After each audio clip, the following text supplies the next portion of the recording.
Okay. మీ ఇంట్లో మీరు ఒక్కళ్ళేనా meditation లేతే ఉన్నారా ఇంకా? మా సిస్టర్ కూడా. ఇద్దరు. ఆ, హ్మ్. సో పిల్లలు కూడా ఇప్పుడు కొంచెం ఎంకరేజ్ చేస్తాం. 10th క్లాస్ మా పాప. సో ఇప్పుడు ఇంకా ఇంపార్టెంట్ హ్మ్. చదువుతో పాటు మెడిటేషన్ కూడా అనేసి. So yes. అయితే నానమ్మ దగ్గర నుంచి గానీ, లేతే అమ్మ దగ్గర నుంచి గానీ నేర్చుకున్న టిప్స్ ఏమన్నా మీరు పాటిస్తూ ఉంటారా? లైఫ్‌లో ఫాలో అవుతూ ఉంటారా? దేని పరంగా అయినా? డెఫినెట్లీ అండి. హ్మ్. వాళ్ళకున్న ఎక్స్పీరియన్స్ లోంచి మనం నేర్చుకోకపోతే ఇట్స్ అ వేస్ట్. హ్మ్. నాన్నమ్మ దగ్గర నుంచి ఏంటంటే ఆ, ఎంత చుట్టూ ఏమి జరిగినా సరే she always very happy and ఒక చైల్డ్ లైక్ థింగ్ ఉంటుంది ఆవిడలో. ఆ, అంటే ఏదైనా ఒక ఎందులోంచైనా మనం ఒక ఫన్ చూడాలి, ఎందులోంచైనా ఒక సరదా చూడాలి హ్మ్. అన్నదే it keeps her alive and young I think. ఇంకా ఉంటాయి.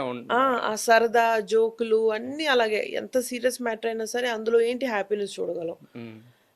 సో ఆ చిన్న చైల్డ్ లైక్ తనం అంటారు కదా, హ్మ్. దట్ యంగ్ ఎట్ హార్ట్ హ్మ్. అన్నది నేను ఆనంద్ గురించి బాగా నేర్చుకుంటాను. అయితే చిరంజీవి గారికి కూడా అదే వచ్చిందేమో! ఆయన అప్పుడప్పుడు స్టేజ్ మీద ఏసే ఆటిలకి పడి పడి నవ్వుతా ఉంటారు జనాల అవును. దగ్గరకొచ్చి. సో, ఆ జీన్స్‌లో అది కంటిన్యూ అవుతుందేమో కదా! యా అప్పటి నుంచి.